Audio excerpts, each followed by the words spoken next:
What would you do if the people who were supposed to love you unconditionally threw you out without asking a single question? And what if the person who put them up to it was your own sister? My name is Caroline Hayes. I'm 32 years old.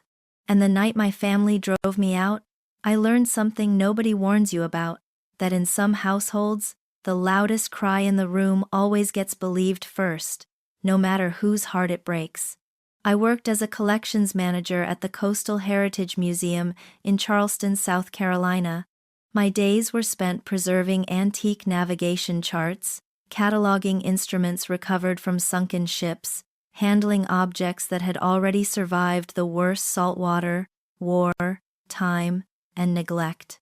People assumed that kind of work made me unshakable.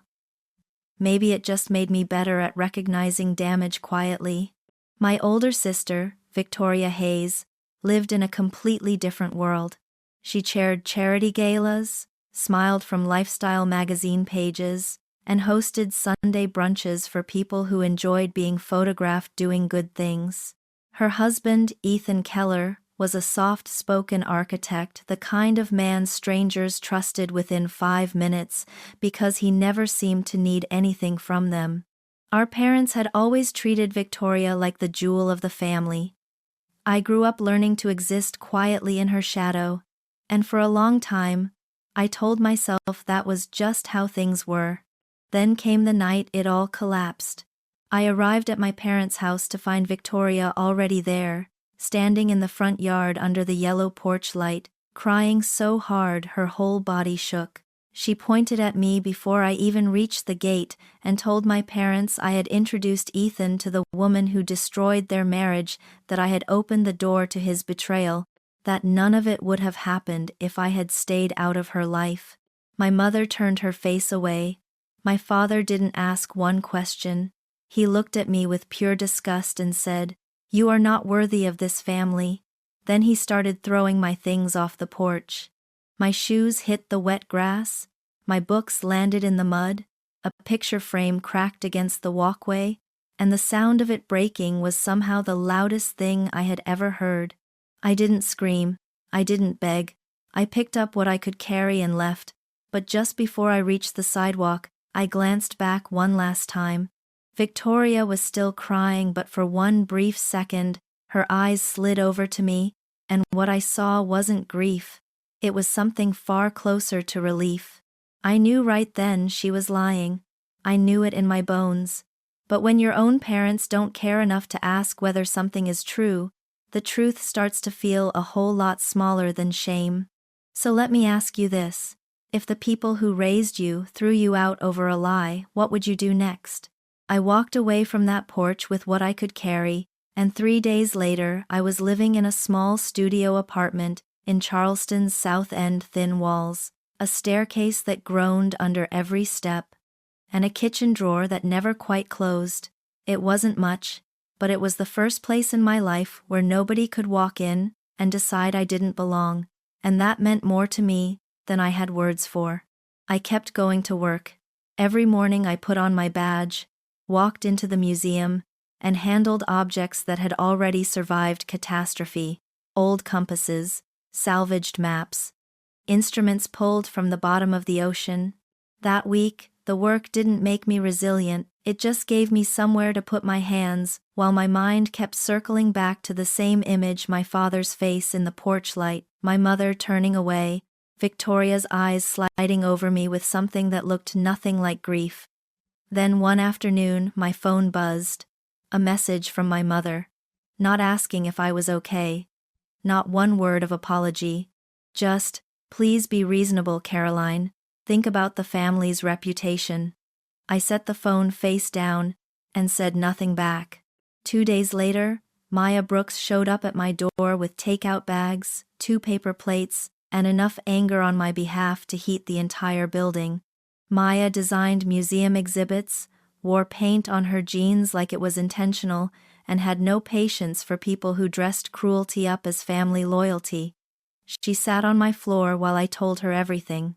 When I finished, she said, "This story is too clean." Victoria didn't come up with that in a panic. She built it before she ever needed to use it. I said. Or maybe I really did put someone in the wrong place at the wrong time without realizing it. Maya set down her fork and looked straight at me. That is exactly what someone like Victoria needs you to believe. Stop thinking with your emotions and start thinking historically. What happened before the lie? That question changed everything. Maya reached out to Sophie Mercer, a woman who had co-chaired charity events with Victoria for years and had the kind of social memory that forgot nothing. We met her that evening at a wine bar near Waterfront Park. Sophie arrived in a red blouse with matching lipstick and the expression of someone who had already regretted agreeing to this. She opened with the polished version: families were complicated, divorce was emotional. Then Maya leaned forward and said, "That's a graceful answer, Sophie. But why was Victoria so ready to point at Caroline the moment things fell apart?" Sophie went still, stirred the ice in her glass, and lowered her voice. "Because she was already afraid of something else." My pulse jumped. Sophie told us there had been quiet rumors about Victoria and a man named Marcus Webb, a married preservation consultant who moved through Charleston's nonprofit world like he belonged everywhere and nowhere at once. Victoria had been asking strange questions about Ethan, who he'd been talking to, whether he seemed distant, not like a worried wife, more like someone building a defense before the accusation even arrived. Then Sophie gave us a name: Ryan Ellis. For the first time since that night on the porch, I felt something sharper than pain settle into my chest. It wasn't hope exactly. It was focus. Sophie had given us a name, and that name led us to a riverfront seafood restaurant where Ryan Ellis was already seated when we arrived, back straight, shirt pressed without a single crease, watch polished to a quiet shine. He looked up and said, before I could introduce myself, "I want to be clear. I'm not here to cause trouble. I'm here because Victoria crossed a line, and my silence was starting to feel like I was part of it." That told me more than an hour of gossip could have. Ryan confirmed what Sophie had hinted at, but with the kind of detail only someone who managed logistics for a living would notice. Victoria and Marcus Webb had been spending time together well beyond committee work, late-night calls during board weekends, unusual room requests at conference hotels, patterns that didn't match official schedules. Then he told me something that made my stomach tighten. Victoria had once asked him directly to quietly reassign 2 rooms during a preservation weekend. Same floor, same wing, no spouses on the notification list. Ryan refused. Someone else made the change anyway. He slid a printed sheet across the table, a room allocation list showing Victoria Hayes and Marcus Webb, same corridor, no accompanying guests, with a handwritten note in the margin: "Private adjustment." I studied that handwriting. It wasn't Ryan's. Someone else had arranged this, and more than once. Ryan folded his hands and said, "What you have is circumstantial. What you need is something from inside the marriage. And the only person who can give you that is Ethan." I messaged Ethan Keller that same evening. He replied in under 10 minutes, and that alone told me everything about how long he had been waiting for someone to ask the right questions. We met the next morning on a bench in one of Charleston's older squares, under oak trees draped with Spanish moss, the kind of shade that made the whole city feel like it was holding its breath. Ethan looked like a man who had gone months without decent sleep. He confirmed without hesitation that he had never had any inappropriate connection with anyone through me. Then he said, "Victoria needed someone to absorb the suspicion before it turned back on her. You were available. That was enough." I asked quietly, "Did you know about Marcus Webb?" He was silent for a long moment. Then he said, "I suspected, but she made accusations before I could ask questions, and once she started crying, everyone looked at me, nobody looked at her." He told me that months earlier, a hotel booking confirmation had appeared by accident on a shared tablet. Victoria deleted it within seconds, but not before he caught the name: the Harlow House Inn. I He remembered it because it was the same week as their wedding anniversary, and Victoria had told him she was at a preservation conference 40 minutes away. My breath stopped. The Coastal Heritage Museum had hosted a donor event at the Harlow House Inn 2 years earlier, and I had personally managed the reservation contact list. If Victoria had reused that old booking profile and never removed my museum email, any administrative notice the hotel generated could have been quietly routed to me by mistake, and she would never have known. Sometimes the truth isn't where you go looking for it. Sometimes it's exactly where someone else forgot to clean up after themselves. That name, the Harlow House Inn, stayed with me all the way back to the museum. The moment I reached my desk, I pulled up every archived file from our donor event there 2 years earlier. It took less than an hour to confirm what I suspected. My museum email was still listed as a secondary administrative contact on the old reservation profile. Nobody had removed it. If Victoria had reused any part of that profile for a private stay, the hotel's system could have quietly sent me billing notices without either of us realizing it. That was the path. Narrow, unlikely, but real. I drafted a careful message to guest relations at the Harlow House Inn. No accusations, no mention of family or divorce. I simply explained that my professional email might still be attached in error to a reused booking profile, and asked whether any notices had been misdirected to me. Then I sent it, and tried to function like a normal person. The next morning, my phone buzzed with a message from Victoria. "Can you please just stop? We are family." I read it once, set the phone face down, and said nothing back. The following afternoon, I was in the museum's restoration room, turning a recovered brass compass over in my hands, small, heavy, cold to the touch. The kind of object that had spent decades at the bottom of the ocean and still pointed true. My phone vibrated. One new email. Sender, the Harlow House Inn, guest relations. I set the compass down and opened it. The hotel confirmed my email had remained attached in error to a reused executive reservation profile, and had attached the billing summaries generated before the mistake was corrected. Victoria Hayes and Marcus Webb, 2 adjoining rooms, 3 separate weekends over 4 months, late-night room service, a valet log, a notation requesting discreet access arrangements. My hands didn't shake. What I felt wasn't panic or triumph, it was something colder and more clarifying than either. Then, one detail stopped me completely.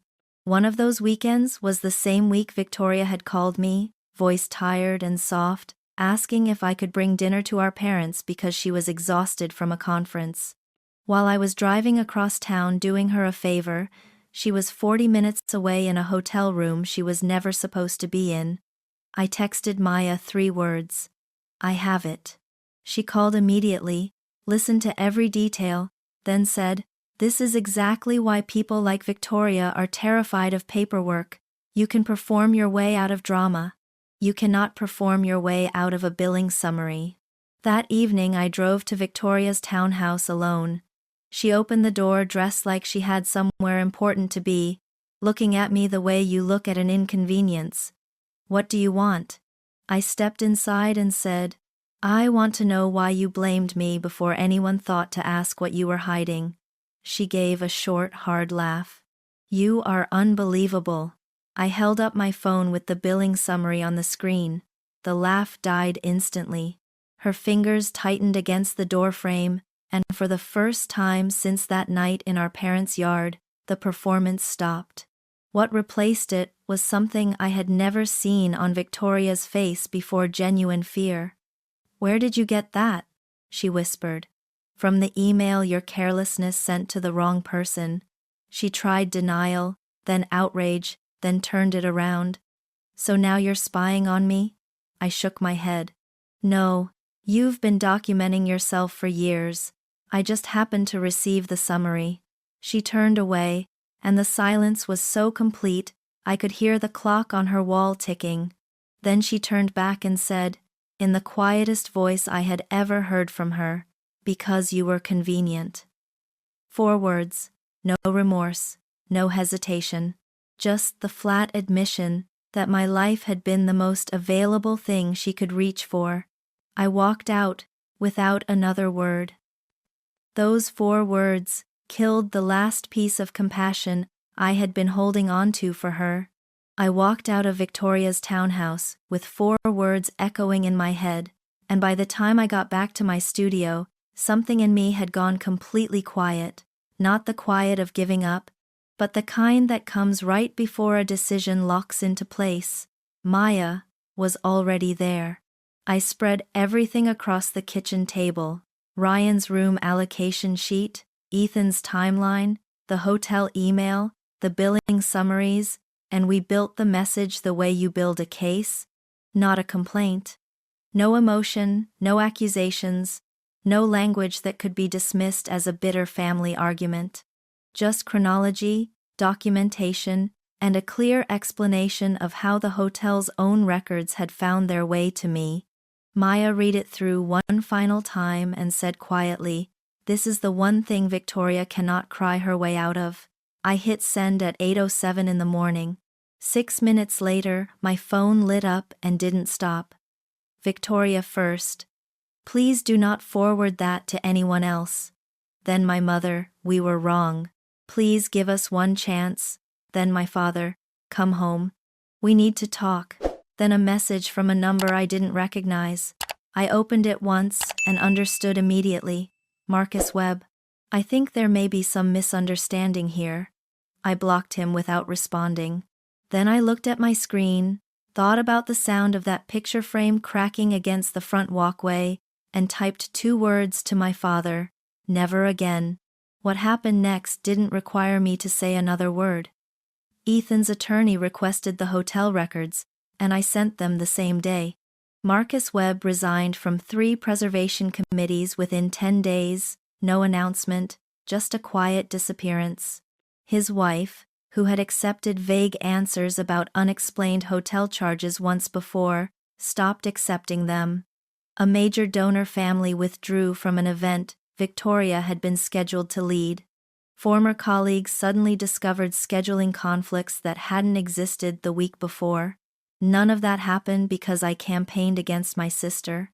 It happened because once truth exists in writing, people start asking their own questions, and Victoria had built her entire reputation on the assumption that nobody ever would.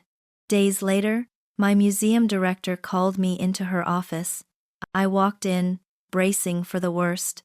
Instead, she looked at me steadily and said, "If anyone tries to pull this institution into personal gossip, we will shut it down." I thanked her, walked back to my desk, and cried for the first time since any of this started, not from pain, but from the unfamiliar weight of being protected without having to beg for it. My mother came to the museum soon after, twisting her handbag strap, and said, "If this spreads further, Victoria could lose everything." I said, "She should have thought about that before she used my life as something expendable."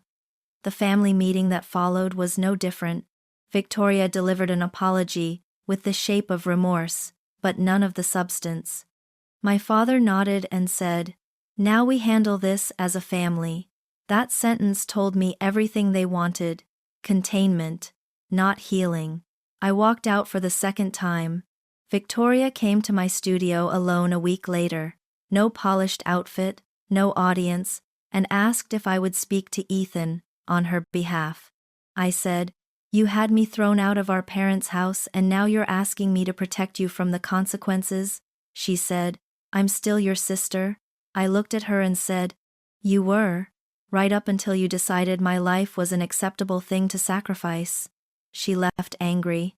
Somehow that made me feel lighter, because anger meant she had heard me, even if she would never admit it. Weeks later, Ethan slid a signed written statement across a coffee shop table, confirming in plain language that I had never interfered in his marriage and had been deliberately and falsely blamed. He said, "You were the only honest person in a house full of people performing." I kept that statement. I also kept the brass compass from the restoration room, the one I had been holding the moment the hotel's email arrived, and set it on my desk as a reminder that broken things, handled carefully, can still point true. Maya painted one wall of my studio deep ocean blue and said I needed at least one surface that looked like a future. She was right. Weeks passed. I started sleeping through the night again. My mother eventually texted that she still prayed I would come back to them. I wrote back, I came home to myself. That has to be enough. And it was. So let me leave you with this. When someone only apologizes after the evidence corners them, when remorse only arrives once, denial is no longer possible, is that love? Or is it just fear wearing a softer face? And if you had been standing in my shoes, would you have gone back?